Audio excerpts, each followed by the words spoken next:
Alô, moçada, eu sou o professor Alexandre Castilho e aqui o nosso professor Jocássio. Estamos aqui para fazer aquele comentário bacana do último vestibular da Universidade Federal de Roraima, tá? Vestibular 2024. Então, moçada, vamos lá, vamos seguir em frente aqui, bora! Vamos lá, galera, então, pegar aqui a nossa primeira questão do PSS1. É uma questão que trata o assunto de alotropia, né, de substâncias simples. Isômeros alotrópicos são constituídos pelo mesmo elemento, o que significa que eles têm a capacidade de se combinar com átomos do mesmo elemento, resultando em substâncias simples, distintas, devido à variação das ligações atômicas. Um elemento que exibe alotropia é o enxofre. Dentre as alternativas abaixo, marque a que apresenta as formas alotrópicas mais comuns do enxofre e como ele se distingue em termos de estrutura. Galera, quem estudou alotropia, né, vai lembrar que o carbono, né, o fósforo e o enxofre são exemplos clássicos, o oxigênio também. Esses são exemplos clássicos de alotropia. E você tem que lembrar que o enxofre ele tem sim duas formas alotrópicas que se distinguem lá na estrutura cristalina que ele forma, que na verdade vai ser o rômbico e o monoclínico. Se o aluno lembrasse dessas duas condições aí, a questão já ficava fácil. Então, porque você ia excluir AB, apesar dele ter sim um estado amorfo, né? Mas esse termo policristalino nada mais é do que uma classificação das formações de cristais que ele forma, tanto o monoclínico quanto o rômbico, que também é chamado de ortorrômbico. E aí, a gente fica então em duas alternativas apenas aqui, tá? A letra A e a letra D, rômbico e monoclínico. Só que na letra A, ele fala assim, ambas as formas apresentam o mesmo arranjo espacial no retículo cristalino. Esse arranjo espacial já está determinado pelo nome aí, né? Um vai ser rômbico, né, romboédrico, e o outro vai ser monoclínico. Então, nesse caso, eles vão se diferenciar na estrutura tridimensional. Portanto, a letra A já está errada, porque não é o mesmo arranjo espacial. Por isso, o gabarito dessa questão ficou na letra D, rômbico e monoclínico. O enxofre rômbico é mais estável, sim, ele é o alótropo mais estável dos dois, tá? E se apresenta na forma de cristais amarelos, transparentes, enquanto que o enxofre monoclínico é menos estável e tem formas de agulhas e são opacas. Eu sei que essas informações aí são mais complicadas você lembrar na hora da prova, mas por questão de eliminação, você não poderia marcar de jeito nenhum a letra A, né? Então, por isso que o gabarito dessa questão, né, só confirmando aqui, ela ficou na letra D. Show de bola! Bom, moçada, então agora a gente vai dar uma sacada bacana na segunda questão, tá? A segunda questão, ela diz o seguinte: a uma temperatura de 20 graus Celsius, o cobre exige uma densidade, tá? Densidade aqui, já vamos colocar dentro da problemática. Densidade, né? De 8,9 gramas por mililitro, tá? Por mililitro. Dessa forma, quantos átomos desse elemento estão contidos em uma amostra de 0,010 litros, também a 20 graus Celsius? Então, ele me deu o volume, de 0,010, né? 0,010 litros, correto? Então, agora nós vamos passar esse volume de 0,010, vamos passar ele logo para mililitros. Então, a gente vai multiplicar, né, por 1000. Então, ao multiplicar por 1000, nós teremos um volume de quanto? Um volume aqui, né, ao multiplicar por 1000, nós vamos ter um volume de 10 mililitros. Bom, sabemos que densidade é a massa dividido pelo volume. Sendo a densidade 8,9, né? 8,9 igual a massa sobre o volume 10, então nós teremos uma massa de quanto? Uma massa de 89 gramas, né? 89 gramas, ok? Beleza pura. Agora, nós também sabemos que se nós pegarmos lá na tabela periódica a massa, né, do cobre, que é 63,5, né, massa molar do elemento químico cobre, é 63,5 gramas por mol. Então, isso significa dizer o quê? Que é 63,5 gramas, nós teremos 6,02 vezes 10, o quê? A 23 átomos. Beleza pura? Beleza. E agora nós vamos pegar apenas o 89. Então, 89 gramas, nós teremos o que aqui? X. Então, X simplesmente vai ser 89 vezes 6,02 vezes 10 a 23, dividido para quanto? Dividido para 63,5. Então, X vai ser igual a quanto aqui? Vai ser igual a 8,4, tá? 8,4 vezes 10 a 23 átomos. Então, resposta letra D de dado. Valeu? Valeu, moçada. Vamos seguir em frente. Então, cálculo aí de número de átomos, né? Tendência da UFRR. Ano passado caiu uma dessa também e nesse ano se repetiu, né? E nessa próxima questão, nós vamos ver aqui assuntos elementares de química geral, da atomística. Esse assunto foi trabalhado na nossa semana da aprovação, né? Quem participou com certeza gabaritou aí essa questão, porque aqui traz os conceitos elementares de elétrons, né? Da eletrosfera, do elemento químico, da simbologia e algumas informações também referentes às propriedades periódicas. Veja só, questão 57 pede para a gente marcar verdadeiro ou falso nas seguintes afirmativas, né? Primeira, o ânion fluoreto, o neônio e o cátio sódio têm em comum o mesmo número de elétrons. Então, galera, esses três aqui, né, são o que nós chamamos lá na química, na atomística, de isoeletrônicos. Eles têm a mesma quantidade de elétrons. Por quê? O aluno tinha que lembrar que o flúor, né, olhando na tabela periódica, o número atômico dele é 9. Então, se ele é um fluoreto, ele ganhou, porque ele ganhou um elétron virando um ânion. Portanto, ele vai ter 9 elétrons que ele já tinha, mais um elétron que ele ganhou, ficando com 10 elétrons. O neônio é um gás nobre de número atômico 10. Nesse caso, né, na sua condição elementar, na sua condição neutra, ele vai ter então um total de 10 elétrons, ok? 10 prótons e 10 elétrons, mantendo sua neutralidade. E o sódio, ele é um metal alcalino que perde um elétron para adquirir a estabilidade do gás nobre. Portanto, se o número atômico dele é 11, ele perdeu um elétron, então ele tinha aqui 11 elétrons, né, menos um que ele perdeu, ficando com 10. Então, sim, eles têm em comum essa quantidade de 10 elétrons, sendo isoeletrônicos. Então, a primeira aqui a gente marca como verdadeira. A segunda fala que o íon magnésio, 2+, né, ele é divalente, tem 12 prótons e 10 elétrons. Também isoeletrônico desses daqui, ele vai ter 10 elétrons sim, porque quando a gente colocar aqui o magnésio, Mg, número atômico dele na tabela é 12. Portanto, ele vai ter 12 prótons, certo? Porque o que determina o número atômico dele é a quantidade de prótons que ele tem. E aí, ele sendo 2+, é porque ele perdeu 2 elétrons. Então, nesse caso, ele vai ter aqui um total de 10 elétrons também. Então, essa afirmativa está correta. Aí, a terceira fala assim, ó, o raio do átomo é sempre maior do que o respectivo cátion. Isso é verdade, gente, porque se a gente analisar o sódio, que acabamos de fazer aqui a sua forma catiônica, e o magnésio, eles, ao perderem elétrons, ele perde uma camada, né? Então, seria isso aqui, ó. Sódio, 11, 1s2, 2s2, 2p6 e 3s1.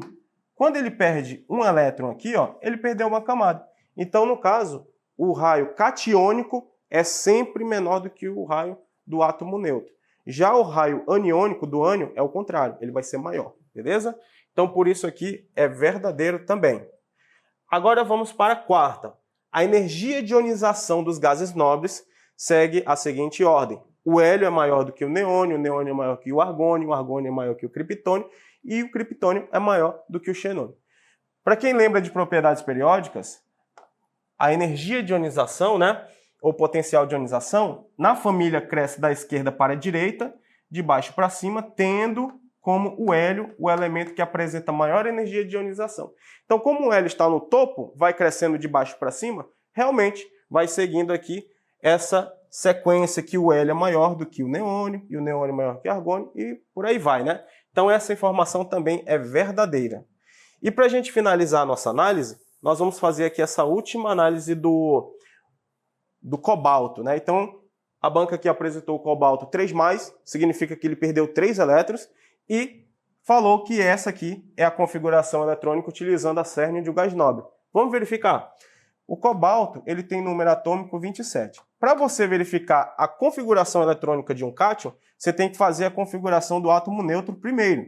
Senão você vai errar. Olha só, 1s2, 2s2, 2p6, 3s2, 3p6, 4s2, e aí a gente finaliza em 3d7, porque ele é um elemento de transição externa.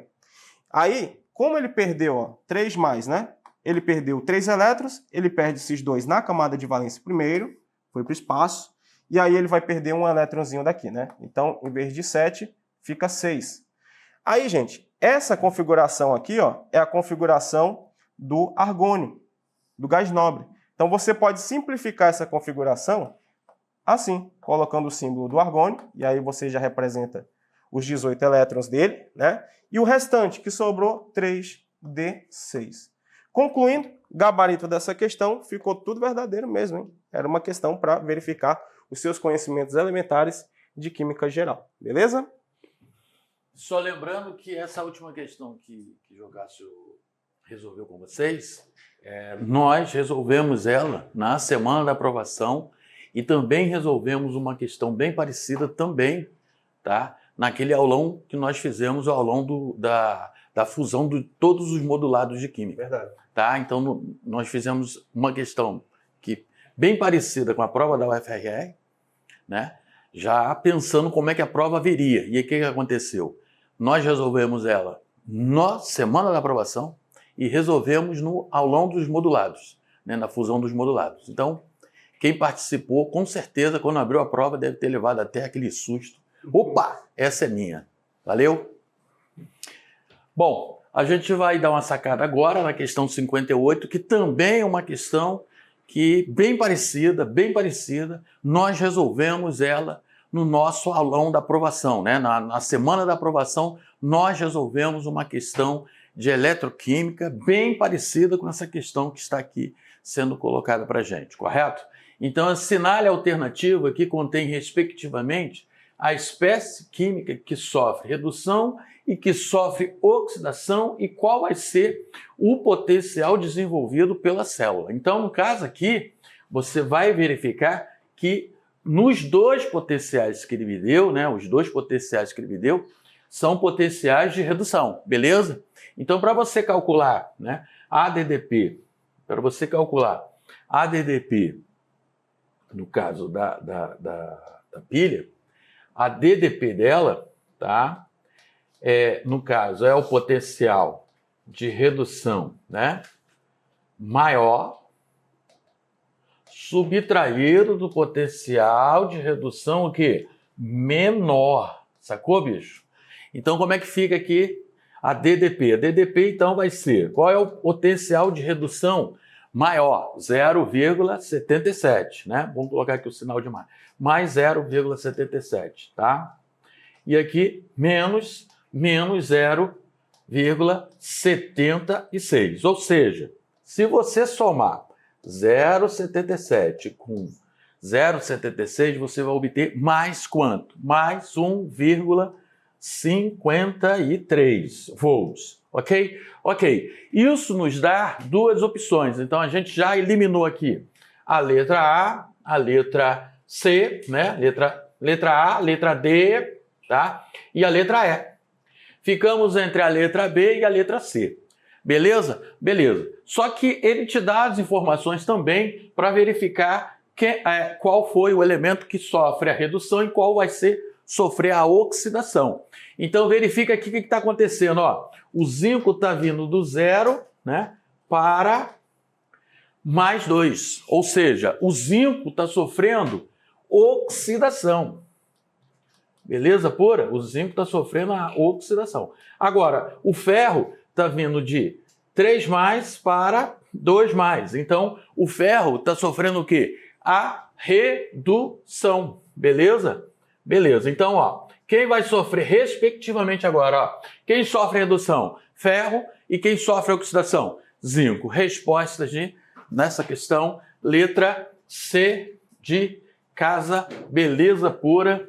Dá tudo para ser feliz nessa prova, tá? Era só seguir as nossas orientações que a gente falou em sala de aula. Beleza? Beleza. Seguindo o andar da carruagem, né? Seguindo o andar da carruagem, a gente vai dar logo uma sacada aqui na questão 59, que é uma questão de, no caso, termoquímica. Mas ele te deu a reação não está o quê? A reação não está balanceada. Então, qual era o primeiro, o primeiro procedimento aqui dentro da questão para que a gente conseguisse, né, resolver, balancear? Então aqui, ó, eu já vou verificar, ó, carbono, tudo bem e tal, hidrogênio, só que aqui tem 4 hidrogênios, então eu vou colocar um 4 aqui, ó. Opa, esqueci da canetinha, bacana. Vamos lá, vamos colocar aqui o 4, porque ao colocar o 4 aqui, a gente já está balanceando quem? A gente já está balanceando, né, o 2 aqui, o hidrogênio. Ah, pronto, balanceou o hidrogênio. Agora, qual vai ser a quantidade de oxigênio? 4 oxigênio, então a gente vai colocar um 4 lá, né, aqui, ó. Beleza pura? Beleza. Agora aqui, no caso, o cobre, 4, né? Aí não tem escapatória, coloca o 4 aqui do cobre, tá? E o CO2, tudo bem, aqui 1 e felicidade existe. Pronto. Era importante balancear? É. Por quê? Porque ele quer que você calcule, tá? A variação de entalpia. E a variação de entalpia de uma reação, gente, a gente não pode jamais esquecer isso, né?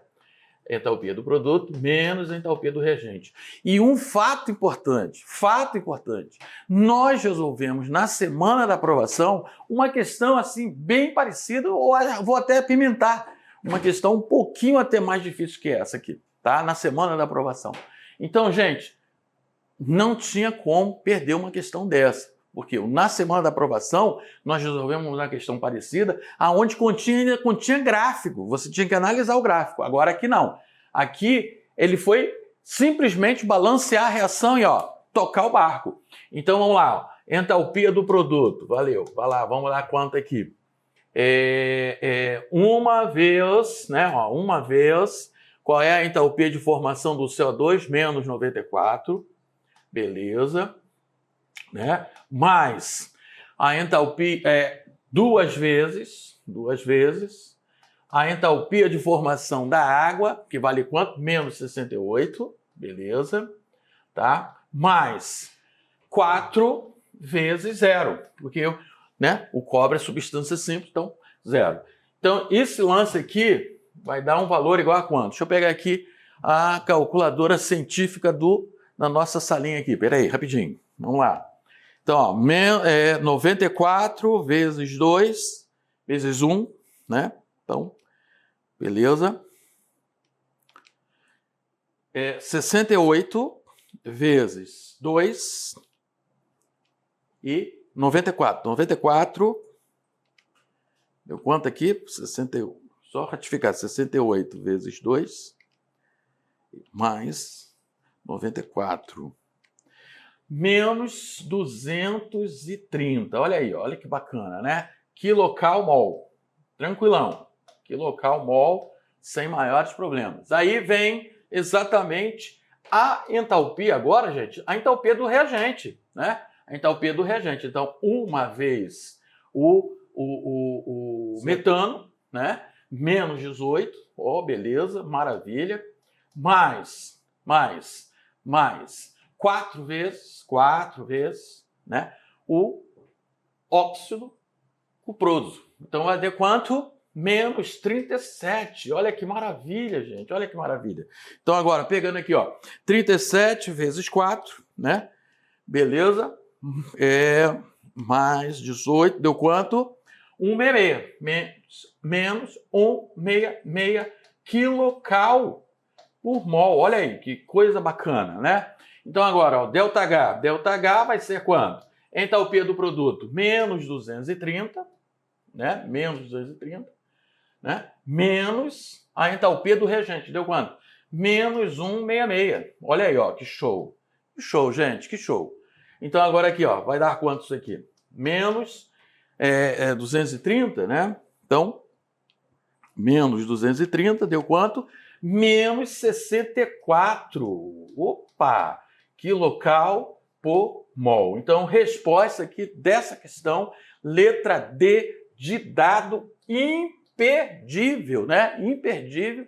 A gente volta a dizer, fizemos uma questão na semana da aprovação um pouquinho até mais difícil que essa.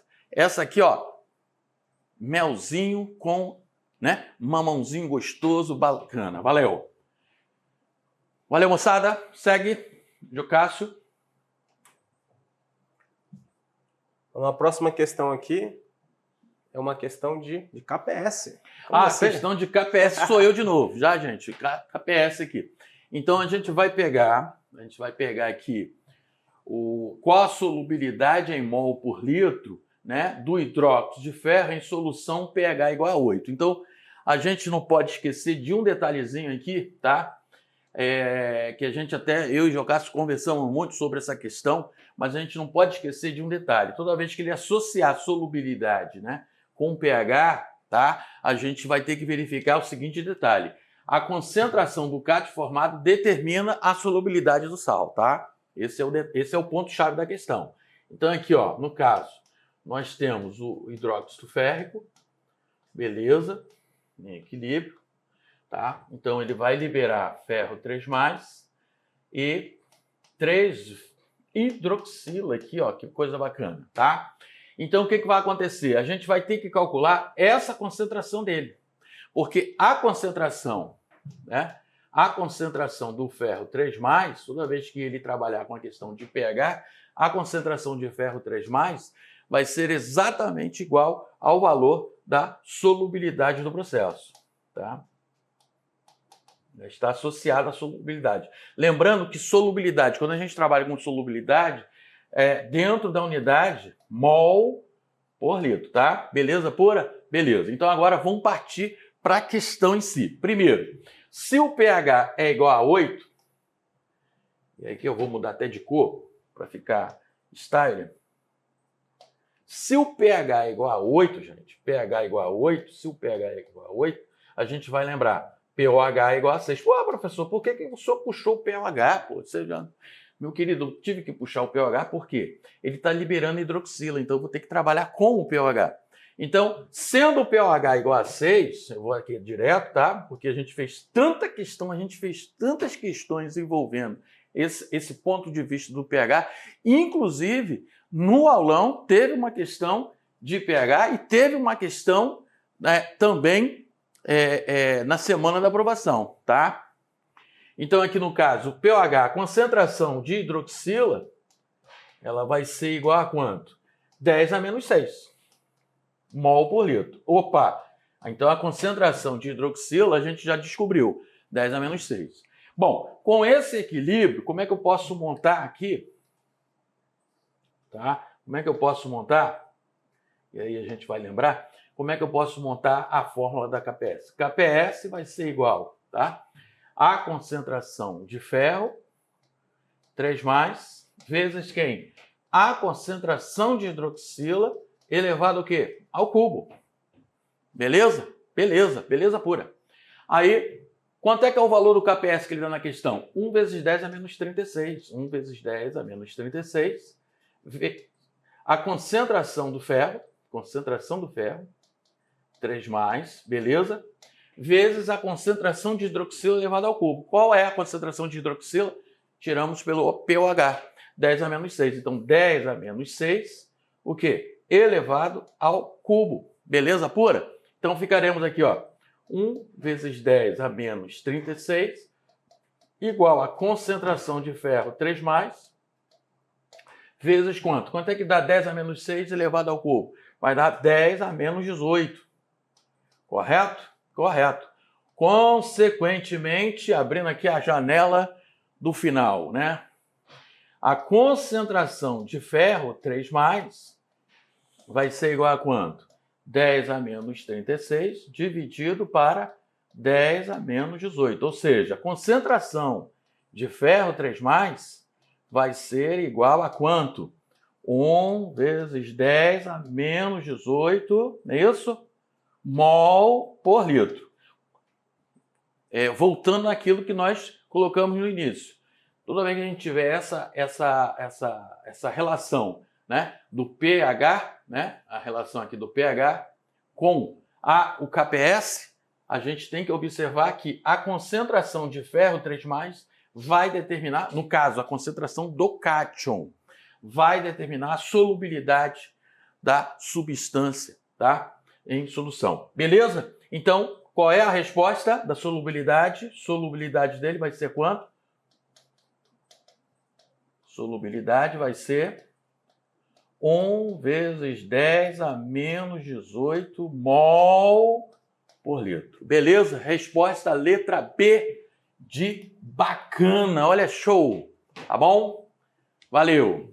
Show de bola. Questãozinha de KPS aí, né? Muitos alunos falaram, mas o KPS não cai. Tá aí, ó. Pegou muita gente aí, dando rasteiro em muita galera aí. Então, sempre importante estudar aqueles assuntos ali que não cai tanto, mas tenta dar uma pincelada, porque de vez em quando aparece, é bem traiçoeiro. Então, aqui na próxima questão, a gente vai tratar sobre as questões do PSS 3 de Química Orgânica. Beleza, galera? Então, ó, aqui fala um textinho, né, que fala no dia 14 de outubro de 2023, foi possível observar, de algumas áreas do território brasileiro, um eclipse solar. Um eclipse solar é um fenômeno que ocorre quando a Lua se interpõe entre a Terra e o Sol, ocultando total ou parcialmente a luz numa estreita faixa de superfície terrestre. Entretanto, essa é uma atividade que demanda uma série de cuidados de maneira a não oferecer nenhum tipo de risco permanente à visão.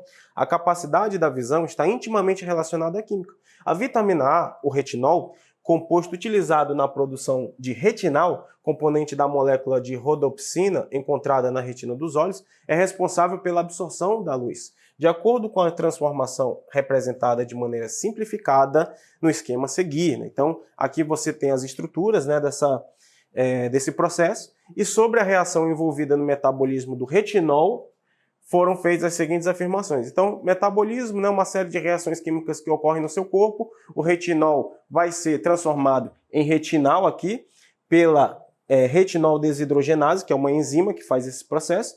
E desse processo aqui foram feitas algumas afirmativas e a questão quer saber o que está correto aí, né? Então, vamos lá. Retinol apresenta isomeria cis e trans. Aqui está dizendo se esses compostos têm esse tipo de isomeria geométrica. Apesar de você ter realmente aqui, né? Você tem aqui, ó, uma forma que é trans, onde os hidrogênios estão em lados opostos do plano de simetria. Você tem que entender que existe também a forma cis, né? Se existe o trans, tem a forma cis também. Então vamos marcar essa como correta. Tanto o retinol quanto o retinal apresentam esse tipo de isomeria cis e trans, tá? Por quê? Porque aqui, ó, a única coisa que muda do retinol para o retinal é a função lá na ponta, né? Então ele mantém essa condição aqui de isomeria geométrica.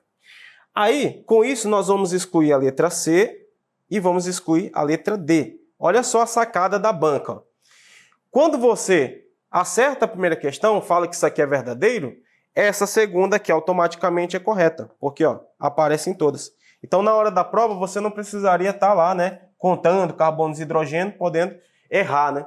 Então, nesse caso, gente, só para corroborar com esse fato, nós temos um álcool, certo? Um álcool que ele é primário, e quando ele é transformado aqui em um aldeído, retinal de aldeído, você tem a formação de uma ligação dupla. Eu falei isso nos aulões, eu falei nos modulados, que toda vez que forma-se uma ligação dupla, 2 hidrogênios tem que sair, né? Então, isso aqui, ó, de 30 para 28, tá certinho. As fórmulas estão corretas quando você conta também a quantidade de carbonos e oxigênio está certinha, né? Assim como as alternativas. Aí, na terceira, o que está falando aqui, ó? Quando eu vi essa questão, lembrei do aulão e lembrei também do modulado, da fusão dos modulados, professor. Por quê? Foi. Porque lá eu coloquei questões de reação onde tinha oxidação. E justamente nessa reação de álcool, eu falei que a parcial forma um aldeído e a total vai adiante, né? Forma um ácido carboxílico e, em alguns casos, até CO2 e água. Então, aqui, o aluno que participou com certeza lembrou na hora, porque ele fala que o retinol sofre oxidação. É verdade, sofre oxidação, mas não é a oxidação total. Por quê? Porque você tem a transformação do álcool, retinol, ol de álcool, com retinal, al de aldeído. Então, ocorreu uma oxidação parcial. Por isso, essa alternativa 3 aqui está errada, né? Exatamente. E um outro ponto também importante, né? Só acrescentando, como jogasse, gente, o álcool é primário. Isso. Então, ele não vai ter uma oxidação total, por fato dele ser primário. Quem vai ter oxidação total é o álcool secundário e o álcool terciário. Isso, beleza? na primeira etapa, né? Tá bom. Então, lembrando que o secundário, ele vira uma acetona e aí acabou, né? Acabou. Beleza, então nesse detalhezinho aí, já dava para marcar ali que a 3, ela é errada, né? Aí a gente tira aqui, ó, a B. Aí, na 4, fala assim, retinal é um tautômero do retinol. Opa, peraí, tautomeria ocorre em aldeído com enol, não em álcool. E outra coisa, se você falou que isso aqui está certo, como é que eles podem ser isômeros se a fórmula molecular é diferente? Então, eles não compreendem aí um tipo de isomeria um com o outro, de nenhum tipo, tá? Então, por isso que a 4 aqui está errada, né? Só também acrescentando um outro detalhe também que eu sempre friso com meus alunos na parte de físico-química. Ele está fazendo a parte de química orgânica, mas a gente tem que prestar atenção nesse detalhezinho aqui da seta, ó. A seta, ela não está equilíbrio, né? Em dupla, né? Naquela seta dupla de equilíbrio. Se não tem um equilíbrio, não tem tautômero.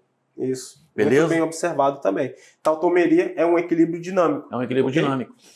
Show de bola. E aí, para finalizar, correta aqui a 5, porque o retinol é um álcool convertido em aldeído. Muito bem. Porque nós identificamos álcool e depois que mudou, ele mudou para um aldeído. Isso é verdade.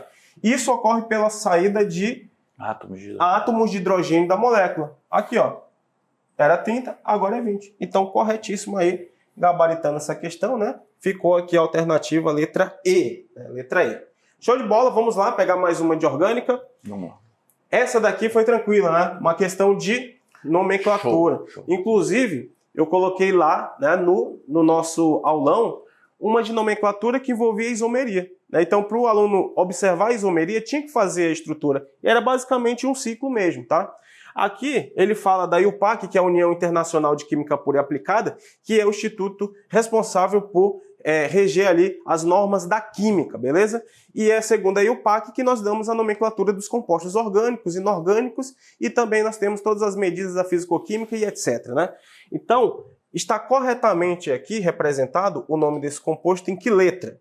Então aqui, como nós já identificamos que ele é um álcool cíclico e insaturado também, a hidroxila estará ligada ao carbono 1, porque a hidroxila da função tem prioridade depois vindo a insaturação e por último os radicais. Portanto, a numeração começa aqui, 1, vem para cá para baixo, 2, 3, 4, 5 e 6. Tendo então o radical no carbono 2, o radical metil no carbono 3. Com isso, nós já excluímos aqui a B, né? Já excluímos aqui a E e vamos analisar o resto. Não é fenol, gente. Fenol é a hidroxila ligada ao benzeno. Para ser benzeno, deveria ter mais uma dupla aqui, que não tem, beleza? Então, isso não é um composto aromático. Então, nós vamos tirar a letra A. Agora, nós vamos verificar. No carbono 2 e no carbono 6, você tem 2-metil. Então, dimetil. Tá correto. Ele é um composto fechado, então é um ciclo. Esse ciclo tem 6 carbonos, então o prefixo é ex. Tem ligação dupla começando no 2 e no 4, então 2,4. São duas duplas, então é di-en, é um infixo de dupla, e no carbono 1, o sufixo ol de hidroxila. Show. Portanto, o gabarito dessa questão ficou na letra D, né? Show de bola, questão tranquila. Letra D. Certo. E agora, para a gente finalizar, a última questão, que essa questão aqui foi... Exatamente. Essa foi difícil, uma questão viu? Difícil, uma questão que tem um detalhe um detalhe muito importante, tá? Mas é aquele negócio, a gente tem que estudar tudo. Por isso que esse tipo de prova, quando a prova vem com um nível um pouco acima, isso mostra exatamente que o aluno ele tem que estudar todos os pontos, não focar, eu vou estudar só alguns pontos para fazer a prova. Aí perde questão como essa, tá? Que se você parar para pensar na Jocátio, ela é difícil, porque por causa de um detalhe. De um detalhe. Agora, se o cara vai para a prova sabendo, pimba, é uma questão ganha bacana. Valeu? Então, Jocátio. Show de bola. Então, ó, a rotenona é uma substância orgânica de origem natural com ação inseticida e psicida, encontrada nos extratos de raízes e caules de plantas em muitos países da América do Sul, né, sul da Ásia e da Austrália, como, por exemplo, das espécies dos gêneros Derris. Aí tem o nome das espécies aí, né? Lê as seguintes afirmativas sobre a rotenona. A estrutura dela está ali do lado, né? E nessa questão pede-se o que é correto. O que é correto afirmar? Vamos lá. A molécula apresenta centros estereogênicos. Então aqui eles trouxeram uma nomenclatura diferente, né? Que a gente geralmente fala carbonos quirais, né? Estereocentros. Então, estereogênicos são centros estereocêntricos, você tem carbonos quirais ali, ok? Então, quando ele fala que tem centros estereogênicos, é porque tem a presença do carbono assimétrico. Aí vamos lá, vamos analisar a estrutura. Aqui na estrutura, nós identificamos um carbono quiral, uma vez que aqui tem um hidrogêniozinho, certo? Esse grupo é diferente desse hidrogênio, divide o composto no meio, a parte de baixo é igual à parte de cima. Beleza, é diferente da parte de cima. Então, aqui já tem um carbono quiral. Aí, vamos procurar aqui outro carbono quiral, né? Deixa eu ver. Aqui não tem, aqui não tem. Aqui, pronto. Aqui tem o carbono quiral, tem o hidrogênio aqui, e aqui também tem. Então, concluindo, nós temos 3 carbonos assimétricos, né? Isso. Com isso, a primeira aqui já está correta. Vamos escolher a letra C, beleza? E a letra E. Isso. Agora vamos para a segunda. Possui as funções cetona e éter. Isso aqui, até aí tudo bem. São informações muito tranquilas, né? Função cetona está presente aqui, ó, uma carbonila secundária. E em toda a estrutura você encontra vários éteres aí, né? Então, beleza, tá certo aí. Então vamos marcar aqui como correto. Beleza? E aí a gente exclui a letra D. Ficou agora só a B. Pronto. Aí, ó, a 4 é correta porque está nas duas, beleza? Então, o número total de isômeros ópticos ele pergunta. Mas vamos antes aqui na 3. Ele possui 4 misturas racêmicas opticamente inativas. Gente, um racemato é uma mistura equimolar dos 2 enantiômeros. Então, enantiômeros são imagens especulares que desviam a luz plano polarizada em sentidos opostos, né? Então, quando você mistura equimolar igual, aí você tem uma mistura que não tem atividade óptica, ok? Então, aqui, ó, 4 misturas racêmicas opticamente inativas por compensação interna. Vamos já analisar isso aqui. Primeiro, vamos pegar aqui os 3 carbonos quirais. Então, para você saber a quantidade de isômeros opticamente ativos, você tem que pegar 2 e elevar o número de carbonos quirais, que é o N aqui. Portanto, aqui vai ser 2 elevado a 3, né? E aí você tem 2 vezes 2, 4, vezes 2, 8. Né? Então, você tem 8 isômeros opticamente ativos. Para você saber quanto tem aqui isômeros opticamente inativos, né? Vamos chamar isso aqui dos racematos, as misturas, ele é considerado um isômero opticamente inativo. Então, 2 elevado a N dividido por 2. Portanto, aqui você terá 4 formas, né, de misturas. Ok, aí, ó, 4 misturas opticamente inativas. Beleza, são os racematos. Só que o detalhe está aqui, pessoal. Essa daqui, né, foi pesada, ó. Compensação interna, isso remete a um composto meso. É um composto que ele tem um carbono quiral de cima, com carbono quiral embaixo, e você tem 2 carbonos que são, eles são iguais. Então, com isso, o composto meso, ele não tem uma atividade óptica porque existe uma compensação interna na estrutura dele. E para o racemato, então, seria o correto falar compensação externa, porque aí você tem uma compensação entre 2 substâncias, né, externamente, uma com a outra. Por isso, essa 3 aqui, ela vai ficar como errada, né? E aí a gente tira aqui a letra B. E vamos continuar analisando aí. Ocorre, né? Exatamente aqui nesse ponto da estrutura, né?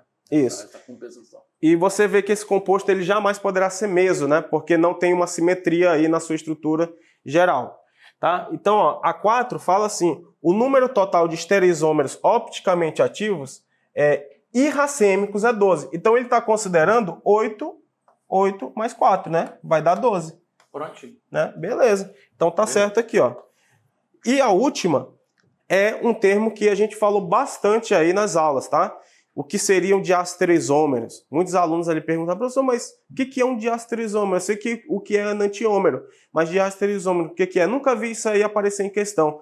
Eu falei, poxa, mas é bom saber, ó. Diastereoisômeros são estruturas que são isoméricas, tá? Espaciais, mas elas não são imagens espelhadas uma da outra. Pode ser isômero óptico ou pode ser também isômero geométrico, que é o caso do cis, é diastereoisômero do trans. Você vê que não há uma imagem espelhada entre eles dois, mas são isômeros espaciais que não são imagens especulares, tá bom? Então aqui ficou certinho essa daqui, finalizando aqui nossa questão na letra A. A de amor, aprovado, não é isso? Então, gente, a gente finaliza essa resolução da prova da UFRR, vestibular da UFRR 2024, lembrando o seguinte, eu, professor Alexandre, eu sou professor acadêmico. Eu sou o professor Potássio. Em 2024, nós somos Acadêmico News, o campeão de aprovação. Tá? E não se esqueça, quem puder vir participar com a gente no nosso time, aqui ser nossos estudantes, pré-vestibular, supermed, e também não podemos esquecer, nós temos o nosso modulado de Química, tá? Nosso modulado de Química está aí firme e forte, ajudando vários alunos a serem aprovados no vestibular. Valeu, moçada, um forte abraço, um beijo no coração de vocês. Valeu! Tchau!